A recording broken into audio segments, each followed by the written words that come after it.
Welcome to the Spin Access Podcast. I'm Erik Barzeski. I'm Jayson Nickol. And I'm Tyson Deskins.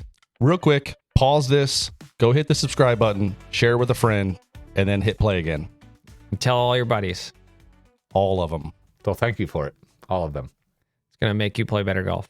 All right, so today we're going to talk about comparing yourself to a tour player. And that could be PGA Tour or LPGA Tour, as, you know, sometimes you need to swing maybe a little bit more like a lady golfer. When you guys break down your students' swings, do you often use like a tour player as a model, or how do you do yours? Yeah, I mean, I definitely will pull up a tour player for players to see parts and pieces of what it is that I feel that the player I'm working with needs.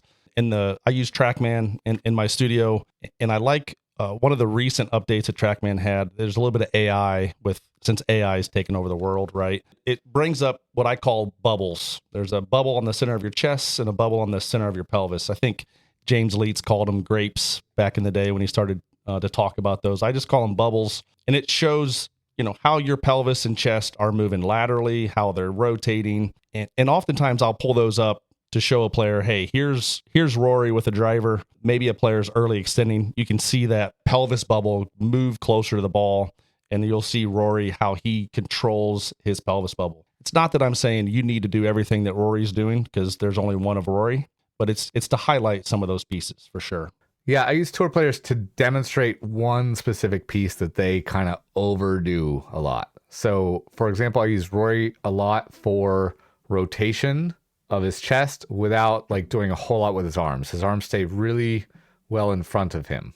I have a gear system so I can pull up a gears swing of Rory also, because I'll use him for how much your trail elbow bends. His trail elbow bends about 65 degrees. I'll sometimes pull up Sergio Garcia. His trail elbow bends 55 degrees. I'll pull up a random tour player that they tell me, what about that one? What about that one? What about that one? Because almost none of them bend their trail elbow over 90 degrees.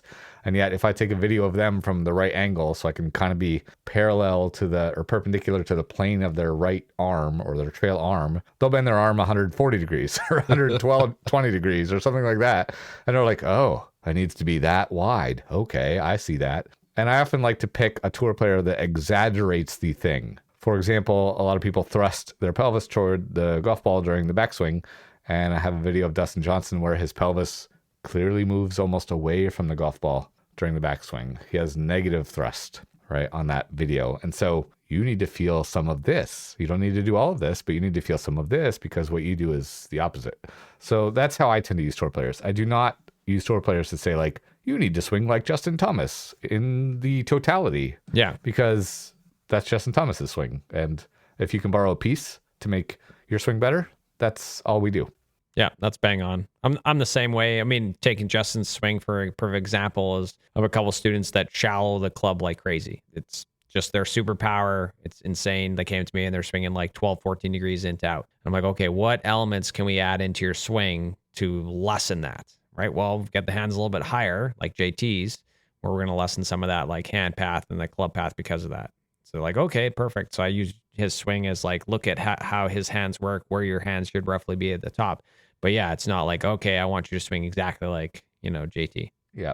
Yeah, and I've used Brooks Koepka's swing for a lot of people, because Brooks is not a massive rotator, especially in the backswing. He doesn't rotate his pelvis or his chest a ton, but I will show people, okay, he's not rotating much, but look how he controls the sweet spot of the golf club.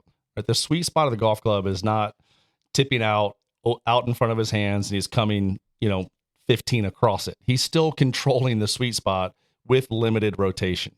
Yeah, Brooks is one of the few people that I think actually does push pretty hard in the downswing with his trail leg.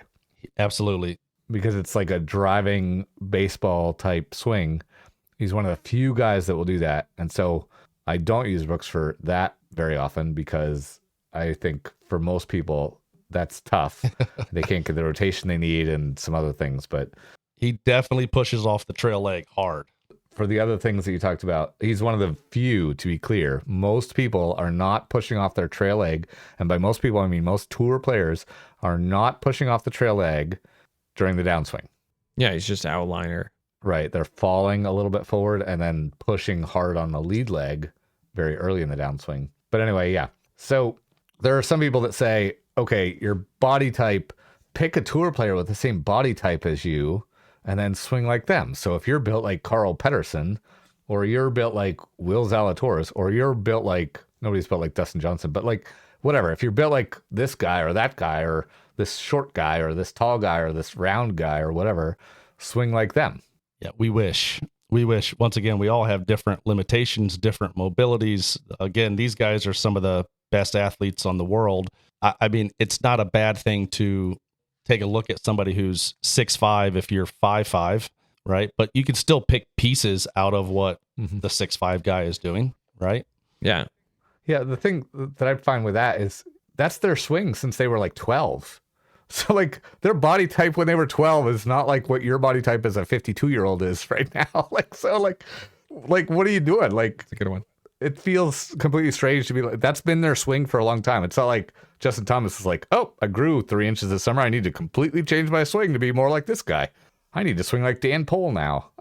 That's the weirdest poll, but he was a tall tour player back in the I don't remember 80s, that guy. so. Yeah, I'm sorry.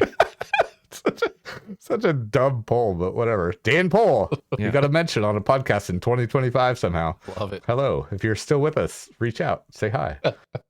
That's amazing. I remember he had ads in like Golf Digest magazine for his, whatever those irons were that he played.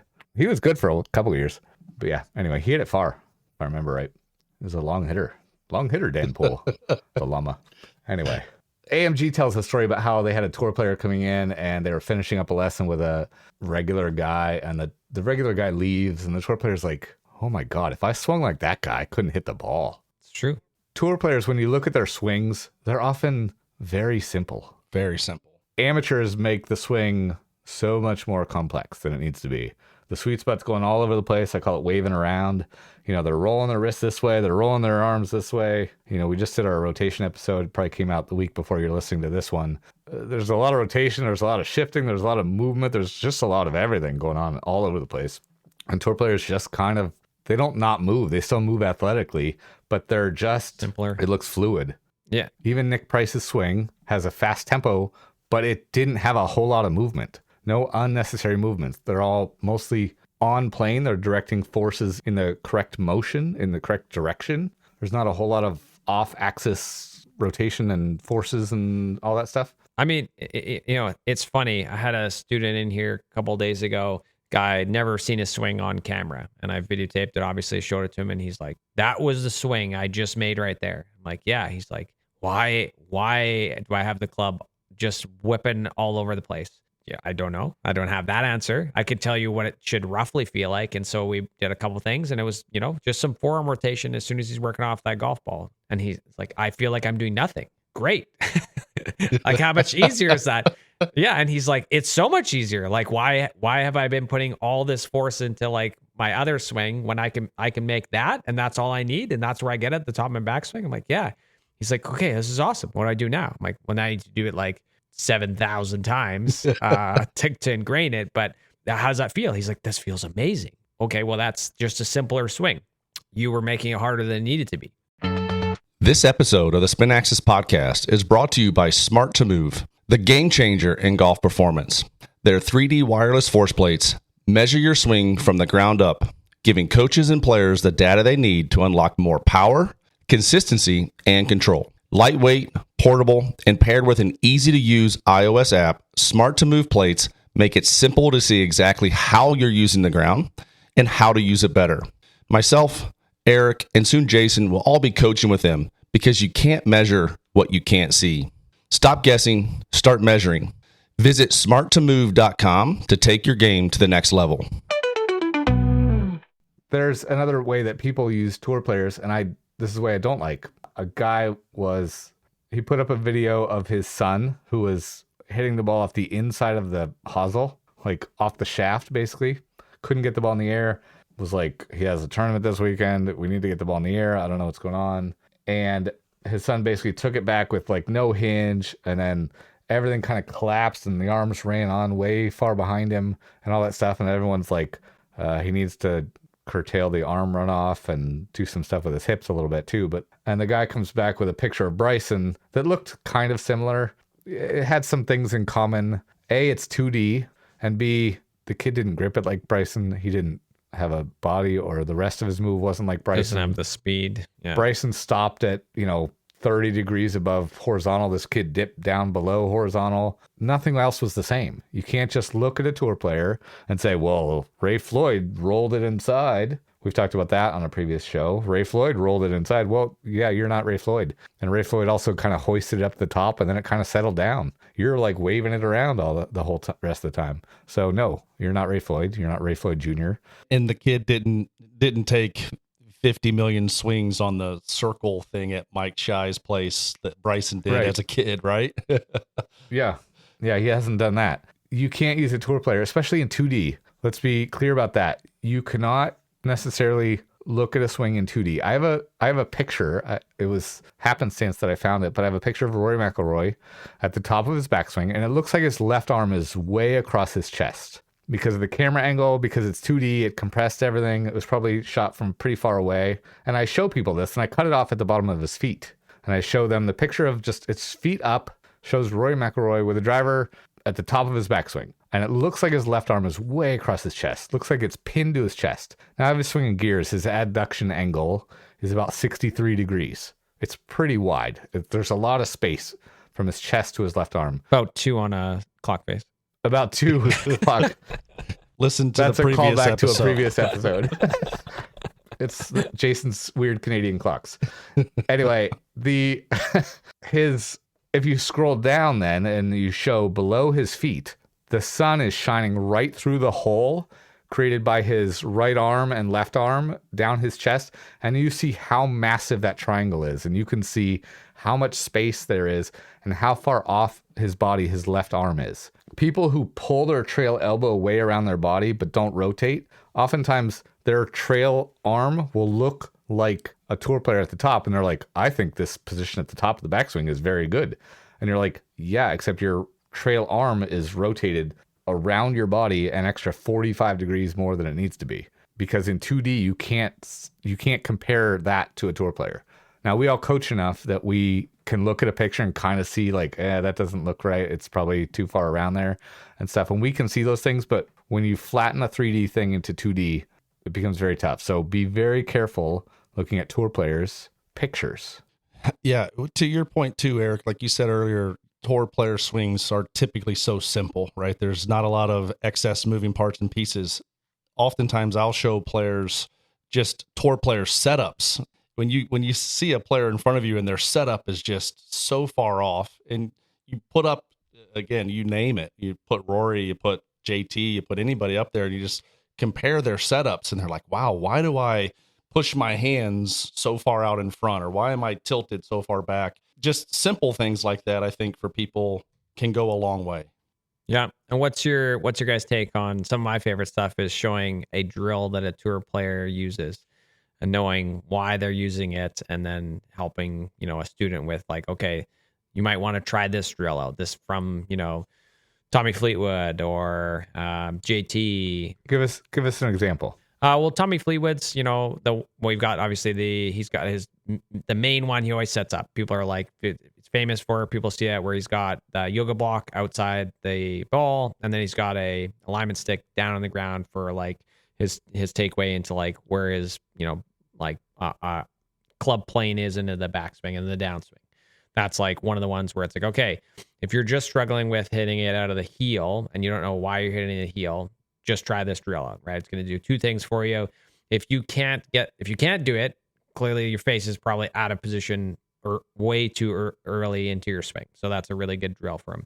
One of the other ones that I like is the Nelly Corda water wing drill. Again, you were talking about like making sure that trail arm is nice and extended.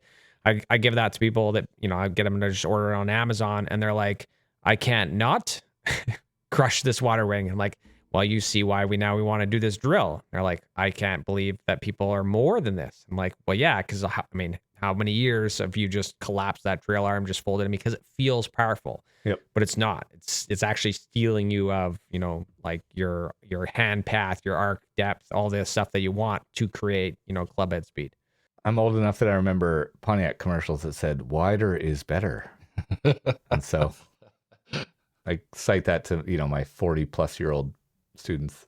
Most of them remember it, but yeah, wide hands is good. Collapsing your trail elbow, not good. Well, and to your point, I love showing players videos of professionals doing those drills. One, just to prove to them that, hey, they have to do this stuff too, right? And two, just for what you said, like those drills are simple, they're effective, and then you just got to go do it. And if you can't do it, slow down, take your time, remove the ball, try to figure out the pieces that you need to be able to get the club to move. Like Tommy's drill is not an easy one. No, it's not an easy drill for a lot of people. They're going to really struggle with that. So remove the ball, take some air swings, get the club moving through that gate, and then hit some slow ones from there. Hit some foam balls. Yeah, exactly. And the other thing too, like you said, Tyson, is like just go do the drills. The amount of times that students are like, I want to set up my tripod. Just do it once. Once you've done it once, you're gonna be like, people look at me for 10 seconds, like probably even less than that, and then they're on their own little path, right? No one cares. Oh, you got a water wing on? What are you doing there? I'm just trying to make sure my trail arm is nice and wide. Okay, cool. Yeah. Interesting. All right. They don't care about you anymore. Like just do your Unless drills. you go full Rory McIlroy with 17 training aids on you all at once. Nobody gives a crap what you're doing at the range. They care about themselves. Yeah, they care about what they're doing. Unless you're being obnoxious or something, but you're not going to be. Most of them are probably thinking, oh, I should probably record. Nah, I'm self-conscious about it. Credit to that guy, Most of them are probably thinking that if they're being honest with themselves. Totally agree. Or they're just clueless and oblivious and don't really care at all what you're doing. Totally agree. Is that it? Did we hit all of them? Is that good? Yeah. Yeah, that's pretty good. All right. So, All right.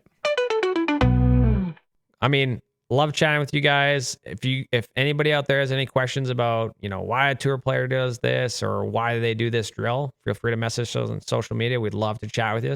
Remember to tell all your friends about the podcast so that they can find out what they need in their golf swing. And we like helping everybody out. I do not give you permission to Google any tour player's golf swing when they were 12 years old just to see what their body type was like. Do not do that.